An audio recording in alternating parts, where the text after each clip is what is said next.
से ज्यादा बुद्धिमान नहीं मानता था।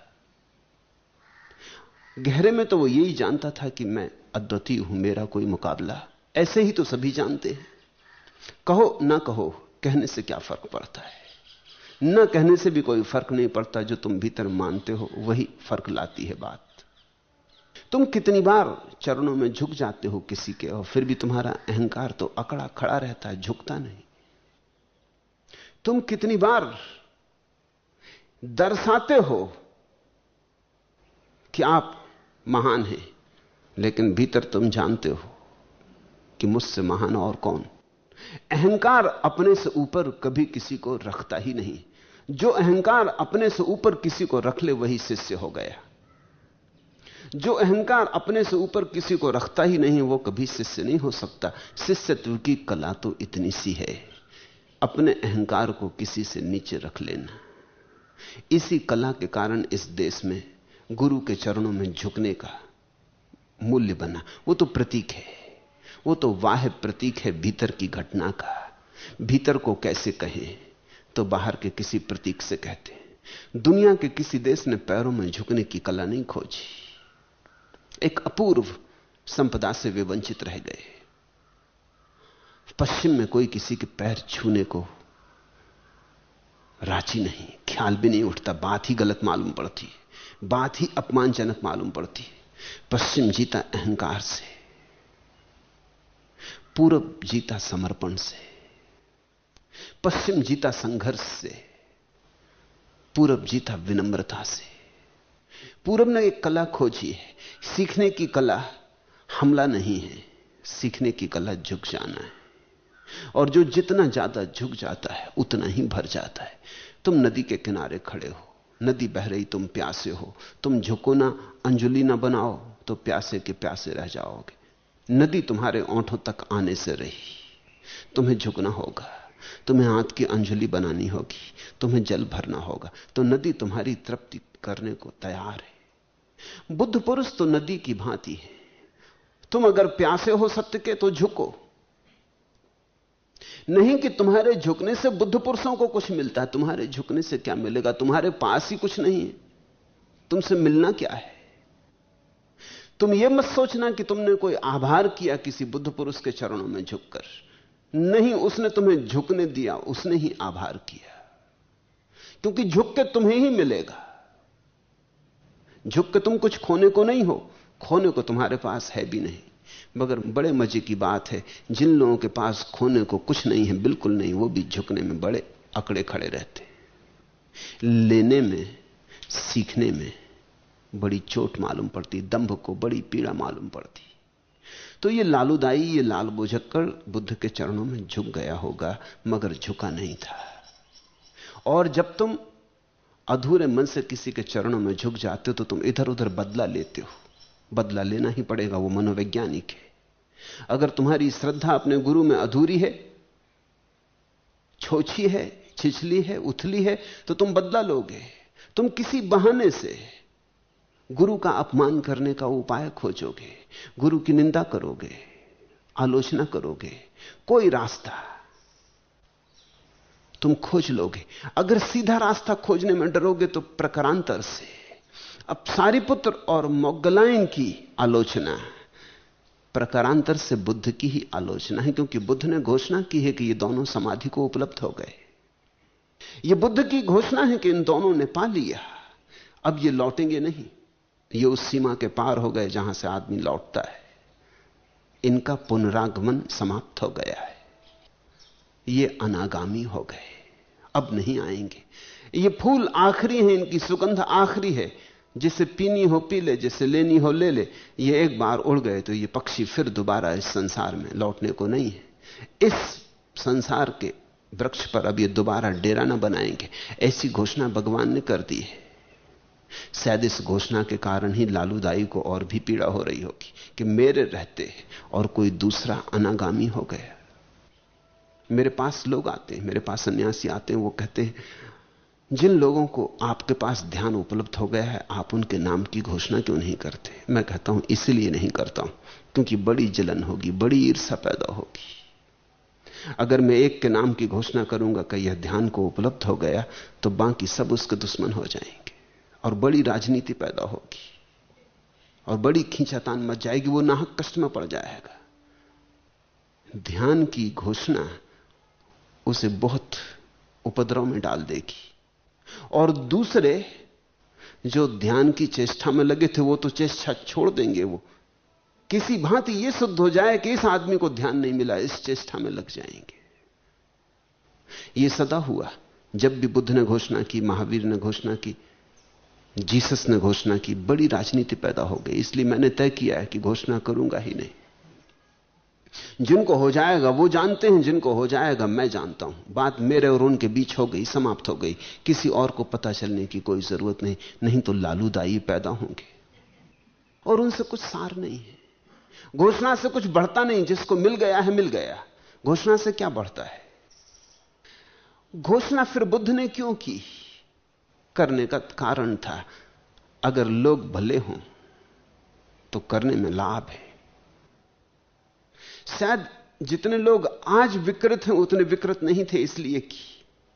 शायद 100 आदमी सुनते तो एक आध लाल बुझक्कड़ हो जाता था, 99 को तो हिम्मत बढ़ती थी। 99 को तो लगता था अगर इसको हो गया तो हमें भी हो सकता, अब हम लगें जोर से। अगर सारीपुत्र को हो गया तो हमें क्यों ना होगा। 99 को तो इससे प्रेरणा मिलती थी इसलिए घोषणा की।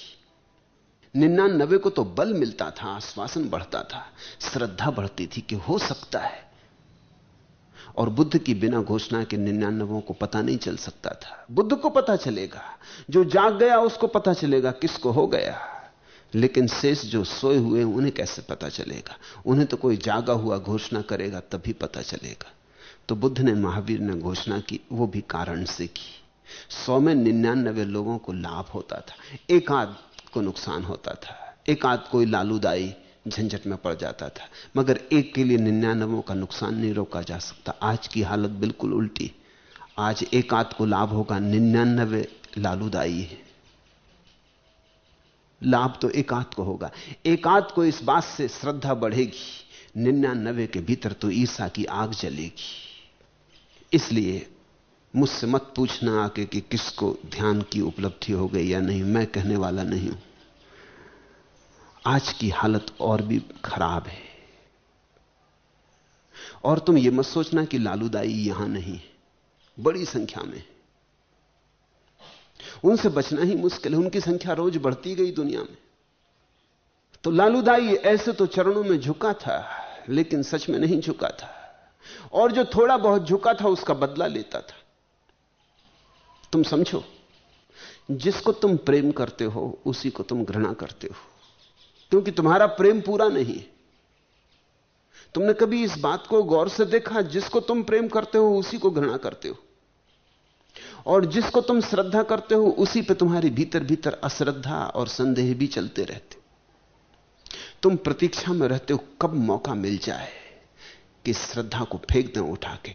सिद्ध हो जाए कि अश्रद्धा सही है तो तुम ऐसा मौका चूकोगे नहीं, तुम झपट के ले लोगे। तुमने एक बात ख्याल की, सारी दुनिया में, सारे समाजों ने, सारी सभ्यताओं ने सदा से बच्चों को यह सिखलाया, अपने मां बाप का आदर करो। इसकी शिक्षा इतनी पुरानी है, इसका संस्कार इतना गहरा है, लेकिन फिर भी तुम देखते हो कौन बच्चा अपने मां बाप का आदर करता है। शायद इसलिए सभी सभ्यताओं ने तय किया कि बच्चों को सिखाओ कि मां बाप का आदर करो, अन्यथा बच्चे तो अगर नहीं सिखाएगा तो शायद आदर बिल्कुल ना करेंगे। सिखाए सिखाए भी आदर नहीं करते, लाख समझाओ आदर करो नहीं करते। भीतर एक अनादर की धारा बहती रहती। अहंकार आदर कर नहीं सकता, अहंकार किसी का सम्मान नहीं कर सकता, क्योंकि सम्मान में झुकना होता है। अहंकार सिर्फ अपमान ही कर सकता है, अहंकार सिर्फ गाली ही दे सकता है, प्रशंसा नहीं कर सकता।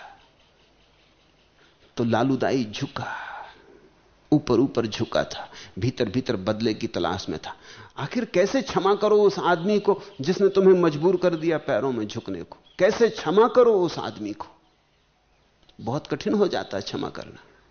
मैं इधर रोज अनुभव करता हूं, लोग आके पैर में झुकते हैं, मैं जानता हूं एक और झंझट बढ़ी, क्योंकि अब ये आदमी बदला लेगा, ये मुझे कभी क्षमा नहीं करेगा। ये पैर में झुक तो गया, लेकिन अब ये बदला किससे लेगा इस बात का? ये घड़ी इसके जीवन में आई मेरे कारण, तो मुझी से बदला लेगा। ये आज नहीं कल मुझे गाली देगा, ये मेरे खिलाफ कुछ खोजेगा, ये कोई ना कोई बहाना निकालेगा और बदला लेगा। तुम अगर इतिहास से परिचित हो तो महावीर का ही एक शिष्य गौशालक महावीर के साथ बदला लिया। वो महावीर का ही शिष्य था, वो महावीर को ही छोड़ के चला गया, और महावीर के खिलाफ जितना काम उसने किया किसी और आदमी ने नहीं किया। महावीर का एक दूसरा विरोधी उनका ही दामान था, वो भी शिष्य हुआ था, वो भी विरोध में चला गया, महावीर के 500 शिष्यों को अपने साथ लेकर निकल गया। अब हमारे देश में तो ऐसा है कि दामाद का पैर छूते, तो जब शादी हुई होगी तो महावीर ने उसके पैर छुए होंगे, और फिर जब महावीर संन्यास्त हो गए, ज्ञान को उपलब्ध हुए और दामाद भी संन्यास्त हुआ, तो उसे महावीर के पैर छूने पड़े। वो बदला लिया, वो क्षमा नहीं कर सका। उसने महावीर के संग में पहला उपद्रव खड़ा किया, पहली राजनीति खड़ी की। बुद्ध का चचेरा भाई देवदत्त बुद्ध से दीक्षा लिया, संन्यास्त हुआ, लेकिन यह देख के उसे बड़ी पीड़ा होने लगी, क्योंकि वो चचेरा भाई था, तो वो सोचता था बुद्ध के बाद नंबर 2 कम से कम मेरा होना चाहिए। लेकिन उसका तो कोई नंबर ही नहीं लग रहा था। वहां तो और लोग आते गए और ज्ञान को उपलब्ध होते गए, और देवदत्त पीछे पड़ता गया, कतार में दूर होने लगा। उसको चोट भारी लगी, वो भिक्षुओं को लेके एक गिरोह को लेके अलग हो गया। फिर उसने बुद्ध को मारने के बड़े उपाय किए, बुद्ध के ऊपर पागल हाथी छोड़ा। बुद्ध ध्यान करते थे तो एक चट्टान उनके ऊपर सरका के गिराई। जब चट्टान बुद्ध के पास से सरकती हुई गई, इंच इंच बचे, बाल बाल बचे, तो किसी ने पूछा कि संयोग की बात, क्या आप बच गए? बुद्ध ने कहा संयोग की बात नहीं, चट्टान कोई मेरी चचेरी भाई तो नहीं, चट्टान को मुझसे क्या लेना देना है। जब पागल हाथी बुद्ध पर छोड़ा देवदत्त ने, और पागल हाथी आके उनके चरणों में झुक गया, बजाय उनको मार डालने के, रौंद डालने के, तब भी किसी ने कहा कि अपूर्व चमत्कार। बुद्ध ने कहा कुछ भी चमत्कार नहीं, पागल हाथी कोई मेरा शिष्य तो नहीं, मुझसे बदला लेने का कोई कारण तो नहीं। बड़ी गहरी मनोविज्ञान की बात है, ख्याल में रखना। जिसके प्रति तुम श्रद्धा करते हो उससे तुम बदला लेने की आकांक्षा रखोगे, खोज करोगे। तो लालूदाई को बहुत बुरा लगा। वह तो मौका मिलने पर प्रकारांतर से, परोक्ष रूप से भगवान की भी आलोचना करता था। कहता आज भगवान ने ठीक नहीं कहा, भगवान को ऐसा नहीं कहना था, भगवान होकर ऐसा नहीं कहना चाहिए था, आदि आदि। तुम्हें ऐसे सन्यासी भी यहां मिल जाएंगे, गैर सन्यासी भी यहां मिल जाएंगे जो ठीक यही कहते हैं। यह कहानी फिर दोहर रही, यह कहानी सदा दोहरती रही। इस संसार में नया कुछ होता नहीं, इस संसार में करीब करीब जो हो चुका है वही फिर होता है। यह संसार बड़ी पुनरुक्ति है। तुम्हें कहते हुए लोग मिल जाएंगे कि भगवान ने ऐसा कहा, नहीं कहना था, यह गलत बात कह दी, यह उचित नहीं था कहना। इस बात में राजनीति की झलक आ गई। यह आलोचना क्यों की किसी की, यह किसी का खंडन क्यों किया? एक जैन मुझसे आके कहे कि और तो सब ठीक है, आप साईं बाबा की आलोचना ना करें, क्योंकि भगवान होकर। तो मैंने उनसे पूछा तुमने महावीर के वचन पढ़े? उन्होंने कहा निश्चित पढ़े। फिर तुमने गौशालक की महावीर के द्वारा की गई आलोचना पढ़ी? तब वो जरा हैरान हुए। मैंने उनसे पूछा तुमने बुद्ध के शास्त्र पढ़े? बुद्ध के द्वारा की गई आलोचनाएं पढ़ी? वेलट्ठी, संजय, प्रकुद्ध, इनकी आलोचना पढ़ी बुद्ध के द्वारा की गई? मैं अगर साईं बाबा के विरोध में कुछ कहा हूं तो साईं बाबा का विरोध नहीं है, सिर्फ उनको जगाना जरूरी है जो गलत राह पर जा सकते हैं, जो इस तरह की उलझनों में पड़ सकते हैं। उन्हें सचेत करना जरूरी है। नहीं, लेकिन वो कहने लगे भगवान होकर किसी की आलोचना। तो मैंने कहा तुम ये कहो ना कि मैं भगवान नहीं हूं, सीधी बात कहो, तो महावीर भगवान है कि नहीं? तब उन्हें पसीना आने लगा, क्योंकि महावीर ने तो बड़ी कठोर आलोचना की है, करनी पड़ी है, करुणा से की है, करनी ही चाहिए थी। महावीर की उस आलोचना के कारण बहुत लोग गौशाला के चक्कर में पड़ने से बचे, अन्यथा महावीर जिम्मेवार होते। समझो कि उन्होंने आलोचना न की होती, उन्होंने कुछ न कहा होता, मौन साधे रखा होता, तो जो लोग गौशाला के चक्कर में पड़ते और नहीं पड़े उनकी आलोचना से, उनके जीवन को भ्रष्ट करने की जिम्मेवारी किसकी होती? उनके जीवन को भ्रष्ट करने की जिम्मेवारी महावीर की होती, और महावीर ने वो जिम्मेवारी नहीं लेनी चाहिए। उससे ज्यादा बेहतर यही था कि जैसा है वैसा कह दिया जाए। आलोचना में कुछ रस नहीं है, आलोचना में कोई किसी का विरोध नहीं है, कोई वैयक्तिक दुश्मनी नहीं है। लेकिन तुम्हें यहां भी लोग मिल जाएंगे, वो कहेंगे आज भगवान ने ठीक नहीं कहा। दो चार को इकट्ठा करके ग्रोह बना के वो समझाएंगे कि ठीक नहीं कहा, ये बात नहीं कहनी थी, ये बात उनके योग नहीं है। ये प्रकारांतर से बदला ले रहे हैं, ये झुके इस बात को भूल नहीं पाते, ये किसी न किसी तरह से चोट पहुंचाएंगे। इनसे तुम सावधान रहना, ये लालूदाई है।